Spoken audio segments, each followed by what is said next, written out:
Hello दोस्तों, स्वागत है आपका एटेक स्टडी में। और आज हम पढ़ेंगे क्लास 12 का मैथमेटिक्स। देखिए, सेकंड पेपर आज से स्टार्ट कर रहे हैं। आपको कुछ चैप्टरों में रिवीजन मिला था 5वें में, तो आज सेकंड पेपर है और पहला चैप्टर है समाकलन। जिन बच्चों ने पढ़ लिया उनके लिए भी और जिन्हें नहीं पढ़ा उनके लिए भी। तो समाकलन इसको समझिए, और जो पढ़ लिए हैं यहाँ पर होशियारी नहीं दिखाइएगा, आराम से सीखते रहिए साथ साथ में। आधा सीख तो पढ़ चुके होंगे लोग, फिर भी हम लोग पढ़ेंगे। और ये एनसीईआरटी का है, सबके पास होगा। और जिसके पास बुक ना हो डाउनलोड कर ले, बहुत सारे एप्लीकेशन है, वहाँ से आप डाउनलोड कर लीजिए, आ जाएगा। ये समाकलन कहते किसको हैं यदि आपसे पूछा जाए तो आपको कहना है अवकलन के उल्टे को, मतलब अवकलन के व्युत्क्रम को। अवकलन के व्युत्क्रम संक्रिया जो होगी यानी प्रक्रिया, उसी को क्या कह देंगे? समाकलन। अवकलन का ठीक उल्टा होगा समाकलन। किससे डिनोट करेंगे? तो ऐसे नागिन बना देना है, एक ऐसे यस ऐसे बना हुआ है, इसको ऐसे लेके फैला दीजिए तो ये बन जाएगा। यहाँ बाबू जिसका करना है, जिसका, और फिर डी लिखना है जिसके, मतलब जिसके सापेक्ष करेंगे उसको ऐसे। तो ये होता है लिखने का तरीका। ऐसे समाकलन का चिन्ह है, इंग्लिश में इंटीग्रेशन कहते हैं। जिसका करना है वो, फिर डी, और फिर जिसके सापेक्ष करना है वो। यहाँ समझिए एक बात आप, जैसे मैं लिख दूँ एक एग्जाम्पल में कि x³ + 5x ऐसे करके, तो क्या पढ़ेंगे इसको, और यहाँ पे dx।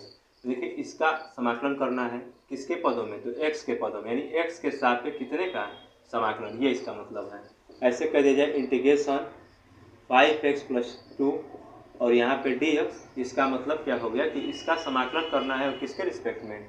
x के रिस्पेक्ट में। ऐसे ही मान लीजिए आ गया y dy, तो इसका मतलब है कि y के रिस्पेक्ट में, यानी y के सापेक्ष y का समाकलन, ये होता है। इतना आप नोट करिए एक जगह, फिर मैं आपको दिखाता हूँ कैसे ये विपरीत संक्रिया है। ये हो गया यदि आपका, तो यहाँ पे समझिए, आप लोगों ने ये सीखा है d/dx x⁴n बराबर क्या होता है, ये अवकलन वाले में, तो n(x(n-1) होता है, इतना। तो इस n के जगह पे यदि हम कुछ जोड़ दें घटा दें दोनों पक्षों में, तो मान में अंतर नहीं आएगा, जितना n लिखा है सब में। तो यहाँ पे d/dx हम लोग एक काम कर लेते हैं, n की जगह पे एक जोड़ लेते हैं n+1। जहाँ जहाँ n लिखा है वहाँ वहाँ पे n+1 बना देते हैं। तो यहाँ पे n की जगह n+1 x⁴, और इस वाले n की जगह भी n+1, और ये -1 है ही, तो ये -1 + 1 कट गया। तो यहाँ d/dx x⁴n+1, और ये गुणे में इसके साथ, इसको इधर ला दो, भाग में n+1 बराबर क्या बचा है? x⁴n। तो ये हो गया। यदि मैं आपसे इतना पूछूं कि इसका अवकलन क्या है, तो इतना ऐसे बोलना है कि x⁴n+1/n+1 का अवकलन कितना होगा? x⁴n। यहीं से विपरीत संक्रिया है, मैं भी बताया हूँ आपको कि अवकलन के विपरीत प्रक्रिया को ही क्या कहना है? समाकलन। तो इसका अवकलन यदि ये है तो इसका समाकलन ये होगा। तो यहाँ पे हम लोग कहेंगे इंटीग्रेशन x⁴n dx बराबर, ये वाला इंटीग्रेशन लगा देना मतलब समाकलन x के रिस्पेक्ट में, तो ये वाला आंसर बोलना है x⁴n+1/n+1, और प्लस का c जोड़ देना है। अब ये c क्या है? तो c is the constant term, इसको समाकलन स्थिरांक कहते हैं, इंटीग्रेशन कांस्टेंट टर्म ये होता है समाकलन स्थिरांक। तो आप ध्यान रखिएगा कि जो यहाँ अवकलन से प्राप्त होगा वही समाकलन से इधर वाला प्राप्त हो जाएगा। मैं भी दिखाता हूँ सूत्र आपको कैसे कैसे लिखना है, क्या याद रखना है, और अगली क्लास में आप लोग पढ़ के आइएगा समाकलन सारे फार्मूलों को।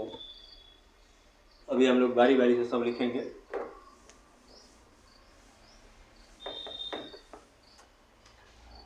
अब देखिए, एक तरफ आप बना लीजिए अवकलन और एक तरफ बना लीजिए समाकलन, ये हो जाएगा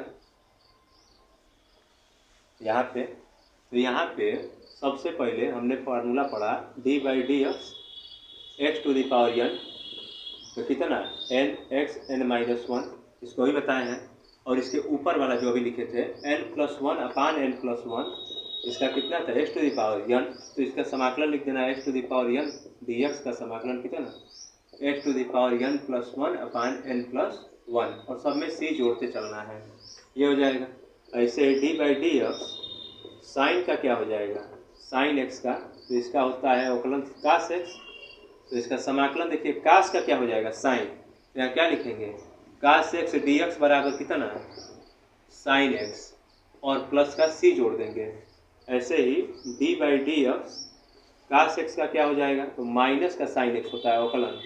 देखिए यहाँ पे अवकलन भी साथ साथ में सीख जाइए और समाकलन की जरूरत हमें दोनों की पढ़ने वाली आगे चल के। तो यहाँ कास का क्या होगा माइनस साइन, तो अब साइन का क्या होगा साइन एक्स डी एक्स। देखिए माइनस इधर समझ लीजिए, माइनस यहाँ पे है तो यहाँ उसको, क्योंकि माइनस इकलौता है तो इधर उधर किया जा सकता है, और प्लस सी। ऐसे ही D by D x sine हो गया कास हो गया। इस तरीके से अगला वाला tan है, tan एक्स का क्या हो जाएगा, तो सेक स्क्वायर एक्स।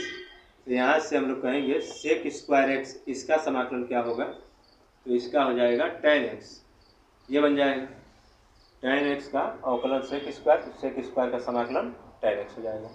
इसके बाद से d by D x cot x, तो इसका क्या हो जाएगा minus cosec square x, minus cosec square x. तो यहाँ से हम लोग बोलेंगे कोसेक स्क्वायर एक्स का माइनस यहाँ भेज देना है आपको, cosec square x d x बराबर माइनस का कॉट एक्स, ये बन जाएगा। इसके बाद से यहाँ पे d by D x sec x का क्या हो जाएगा, तो सेक एक्स का होता है कोसेक एक्स, सेक एक्स का सेक के पदों में होता है सेक एक्स tan एक्स। तो यहाँ से d by D x sec x का सेक एक्स tan एक्स, तो यहाँ पे लिखेंगे हम लोग सेक एक्स tan एक्स का कितना, सेक एक्स tan एक्स का ये हो जाएगा सेक वाला सेक एक्स। वैसे ही D by D x sine cos tan cot और सेक हो गया, सेक के बाद आता है कोसेक, तो कोसेक एक्स का minus cosec x minus cosec x cot x, ये होता है। तो यहाँ से इसका समाकलन क्या हो जाएगा, तो यहाँ से हम लोग देखेंगे तो cosec x cot x d x बराबर में ये माइनस यहाँ लगा देंगे, तो माइनस का कोसेक एक्स और प्लस का सी जोड़ते चलेंगे सब में, इधर छूट गया है इधर लिख लेना है आपको, तो इतना आप नोट करिए।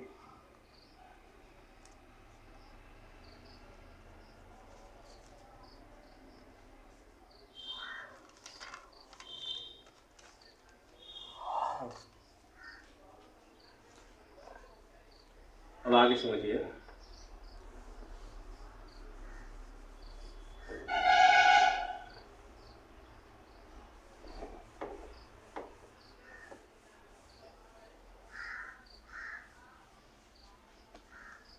अगला नंबर e to the power x का क्या होता है अवकलन, तो यही होता है, तो समाकलन भी क्या होगा e to the power x का यही। क्यों, क्योंकि ये वाला समाकलन लेंगे तो ये आंसर आ जाएगा, अवकलन लेंगे तो ये हो जाता है। ऐसे ही बाबू a to the power x का क्या होता है, तो a to the power x log a base e, देखिए कई लोग ऐसे पढ़ लेते हैं log e to the power a, ऐसे नहीं, लॉग a बेस e, ये पढ़ना है आपको। तो फिर इसका क्या होगा या फिर इसका क्या होगा, तो हम लोग इसको पकड़ते हैं the a to the power x d x का समाकलन क्या होगा, तो ये वाला गुणे में है तो भाग में आ जाएगा यहाँ पे, तो a to the power x upon में लॉग a बेस e और प्लस का c जोड़ते चलेंगे, ये बन जाएगा। ऐसे ही यहाँ पे लॉग x का अवकलन क्या होता है, तो 1 अपान x होता है, तो 1 अपान x पकड़ लेंगे, तो 1 अपान x डी एक्स बराबर कितना हो जाएगा, ये वाला लॉग x और प्लस का c। अब इन्वर्स वाला समझ जाइए, साइन इन्वर्स x का क्या होगा, साइन इन्वर्स x का अवकलन तो 1 अपान रूट में 1 माइनस एक्स स्क्वायर, तो इसका जो समाकलन है ये बन जाएगा, तो इसको हम लिखेंगे 1 अपान रूट में 1 minus x square D x बराबर साइन इन्वर्स x और प्लस का c। ये वाला कॉस इन्वर्स x, इसका क्या होगा माइनस 1 अपान रूट में 1 माइनस एक्स स्क्वायर, तो ये वाला 1 अपान रूट में 1 minus x square D x का, तो देखो माइनस इधर भेज देते हैं, तो ये हो जाएगा माइनस कॉस इनवर्स एक्स और प्लस का सी। ऐसे ही tan वाला देखिए, tan इनवर्स एक्स का क्या होगा, तो यहाँ पे ये होता है 1/1 प्लस एक्स स्क्वायर, तो इसका क्या हो जाएगा, ये हो जाएगा समाकलन। तो यहाँ लिखेंगे 1/1 plus x square D x बराबर कितना, tan इनवर्स एक्स प्लस का सी, ये बन जाएगा। इसे ही कॉट वाला, कॉट इनवर्स एक्स का अवकलन होता है -1/1 प्लस एक्स स्क्वायर, तो यहाँ पे लिखेंगे 1/1 plus x square D x बराबर, ये वाला कॉट लिख देना है, माइनस बस इधर भेज देंगे, तो माइनस का कॉट इनवर्स एक्स और प्लस का सी, ये बन जाएगा। इतना आगे तो फार्मूला और है, यहीं बगल में देख लीजिए। कॉट के बाद नंबर है सेक इनवर्स का, सेक इनवर्स एक्स बराबर अवकलन में होता है एक्स रूट एक्स स्क्वायर -1, ये होता है 1/रूट में x, x minus root x और रूट में एक्स स्क्वायर -1, तो इसका समाकलन ये हो जाएगा। तो इसके सामने यहाँ पे आप लोग लिख लीजिएगा, जैसे ये कॉलम बना के लिखे हैं उसी तरीके से, integration 1/x under root x square -1 d x बराबर, ये बन जाएगा सेक इनवर्स एक्स।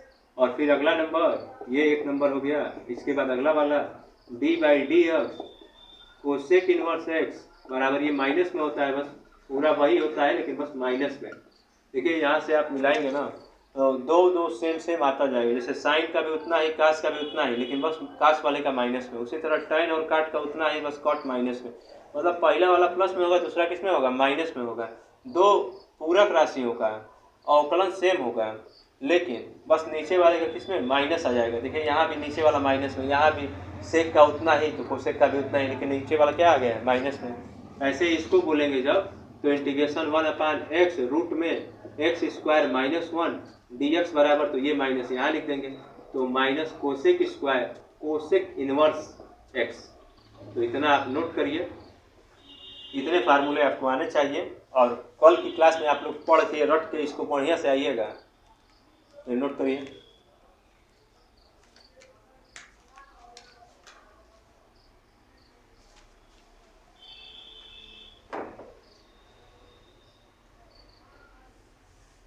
अब देखिए एक कुछ सवाल आपको बताते हैं।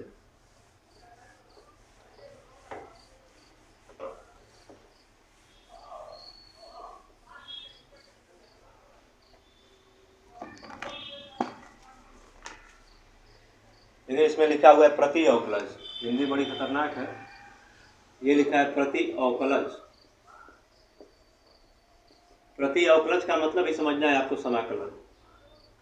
प्रति अवकलज का मतलब ही समझना है, समाकलन। और देख लीजिए यही बुक है एनसीईआरटी की, प्ले स्टोर से डाउनलोड कर सकते हैं या फिर आप बाजार से ले सकते हैं, तो जो यहाँ से मन करे वहाँ से लीजिए लोग। और इसमें बोल रहे हैं लोग कि प्रति अवकलज करिए लेकिन निरीक्षण विधि द्वारा। बहुत सारे मेथड को हम लोग समाकलन में पढ़ने वाले हैं, कितने तरीके से होगा, लगभग 8 मेथड से सिखाऊंगा मैं। और इसमें पहला दिया है निरीक्षण विधि द्वारा अवकलज करिए, प्रति अवकलज निरीक्षण विधि द्वारा करना है। और फर्स्ट आपको क्वेश्चन दिया हुआ है इंटीग्रेशन sin 2x dx। तो यहाँ आपको समाकलन नहीं करना है, अवकलन करके समाकलन के सवालों को सॉल्व करना है। निरीक्षण विधि का मतलब ये होता है। तो साइन किसका हो रहा था, तो हम मान लेंगे ऐसे, यदि मैं कहूँ आपसे कि d/dx cos 2x का कितना, cos 2x का अवकलन कितना, तो हम लोग कहेंगे sin 2x हो जाएगा। और जो 2x है तो उसका 2 सामने आ जाएगा, और ये 2 गुणे में तो इधर आएगा तो भाग में, तो d/dx cos 2x, और ये 2x लिखा हुआ है, और ये 2 नीचे चला आएगा, बराबर में sin 2x। तो देखिए sin 2x इतने का अवकलन साइन है, तो साइन का समाकलन ये हो जाएगा। तो हम लिख देंगे इसलिए इंटीग्रेशन sin 2x बराबर sin 2x dx बराबर, ये वाला 1/2 है और ये वाला cos 2x, तो ये हो जाएगा cos 2x और प्लस का c जोड़ते चलेंगे, तो ये हो जाएगा पहले का आंसर। और देखिए दूसरा क्वेश्चन ऐसे ही दिया हुआ है cos 3x integration cos 3x dx। तो इसमें cos नहीं तुरंत सॉल्व कर देना है, cos का साइन होगा माइनस लगा देंगे, वैसे नहीं, पहले आपको अवकलन सोचना है। तो किसका अवकलन सोचेंगे, इसका ठीक उल्टा वाला। तो साइन का 3 है तो 3 मान लेंगे, साइन 3x का क्या होगा, तो साइन का होता है cos 3x, और 3x का 3 सामने चला आएगा, और 3 को हम लोग गुणे में तो भाग में भेज देंगे, तो यहाँ से बाबू साइन 3x और अपान में यहाँ 3 लिख देंगे, तो यहाँ पूरा कितना बच गया cos 3x। तो देखिए इसका समाकलन ये हो जाएगा, जब इसका अवकलन ये है तो इसका काश वाले का समाकलन क्या होगा, साइन। तो लिखेंगे इसलिए इंटीग्रेशन कॉस 3x dx बराबर कितना, 1/3 और साइन 3x और प्लस का c जोड़ते चलेंगे। c जो होता है वो समाकलन स्थिरांक है। अगला क्वेश्चन देखिए, यहीं पे लगा देते हैं, तीसरा नंबर। ये लिखा है e⁻2x dx, ऐसे दिया हुआ है। तो इसमें वही सोच लेंगे। क्यों वही सोचेंगे, क्योंकि e⁻ का भी आपको बताया है वही होता है, अवकलन भी वही और समाकलन भी वही।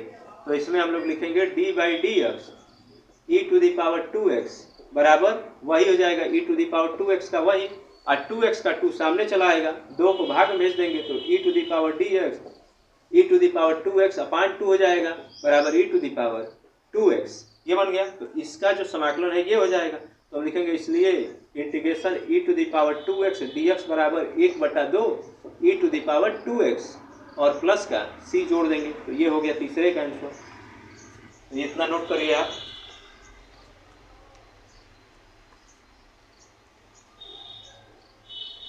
अब आगे समझिए, नोट हो गया हो तो, और रोक रोक करके नोट कर लिया करिए। चौथा क्वेश्चन देखिए, दिया हुआ है इंटीग्रेशन ax + b का होल स्क्वायर और dx, ये दिया हुआ है। अच्छा, हमें पता क्या है कि यहाँ जो भी हम अवकलन सोचेंगे उसके पावर में से एक घटाया गया होगा, तब पावर 2 आया होगा। तो जो भी आप पावर सोचेंगे एक बढ़ा कर सोचना है। तो ये पूरा हम मान लेंगे कि d/dx ax + b और इसका पावर q, ऐसे q सोचेंगे तभी तो 2 आएगा, अवकलन के बाद एक माइनस होता है। तो 3 को कहाँ लिखना है, सामने। क्यों, क्योंकि अभी मैं आपको फार्मूला अवकलन में बताया हूँ, x⁴n का क्या होता है, nx n-1 होता है। मतलब n को सामने लिखिए, n में से 1 घटा दीजिए। तो 3 को सामने लिखेंगे और 3 में से 1 घटाएंगे तो कितना हो जाएगा, 2 बन जाएगा। और ax का क्या आ जाएगा, a। तो 3a सही से लिख लिया जाए इधर भाग में। तो d/dx ये हो जाएगा 1/3a, ये वाला गुणे में इधर आएगा तो भाग में, और ये वाला, तो ये बन जाएगा 1/3a ax + b का होल क्यूब, और बराबर में ये वाला केवल बचा है ax + b का होल स्क्वायर।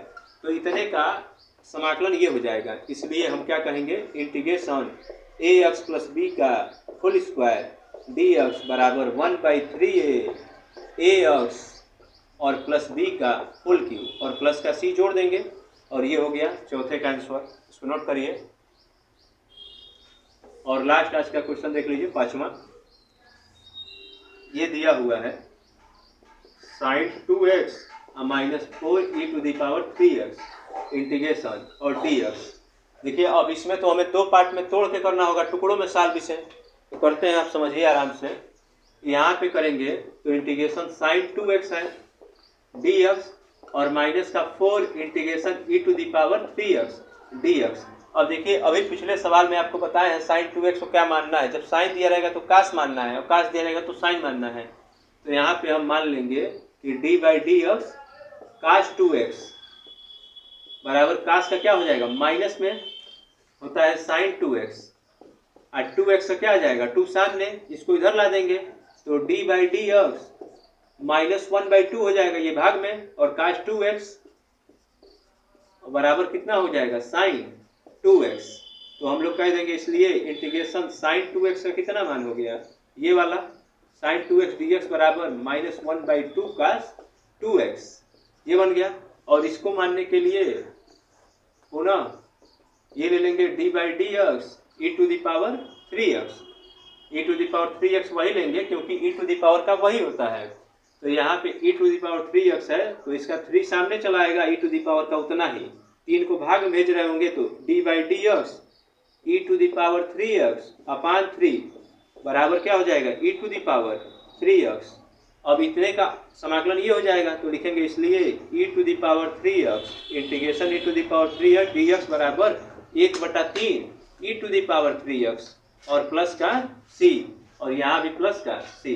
देखिए ये वाली लाइन और ये वाली लाइन दोनों दिख रहा है, बस ये लाइन ये लिख के और ये वाला लिख देना यहाँ पे। तो यहाँ पे हम लिखेंगे पहले वाले में साइन की जगह ये वाला, तो इस वाले को मान लेते हैं 1 नंबर। तो 1 नंबर से यहाँ से यदि लिखें तो यहाँ पे क्या होगा, साइन 2x है। साइन 2x कितना, -1/2 cos 2x। और ये वाला 4 है, देखो ये 4 है, यहाँ 1/3 है, तो 4 का में 4 हो जाएगा, मतलब 4/3। e⁻3x का कितना निकाला, ये वाला e⁻3x और प्लस का c जोड़ देंगे, और इस प्रकार ये क्वेश्चन हो जाएगा। तो आप इतना नोट करिए, इतना पढ़ के आइएगा, और फिर मिलेंगे आपसे अगले वीडियो में। और पसंद आए तो लाइक करिए, शेयर करिए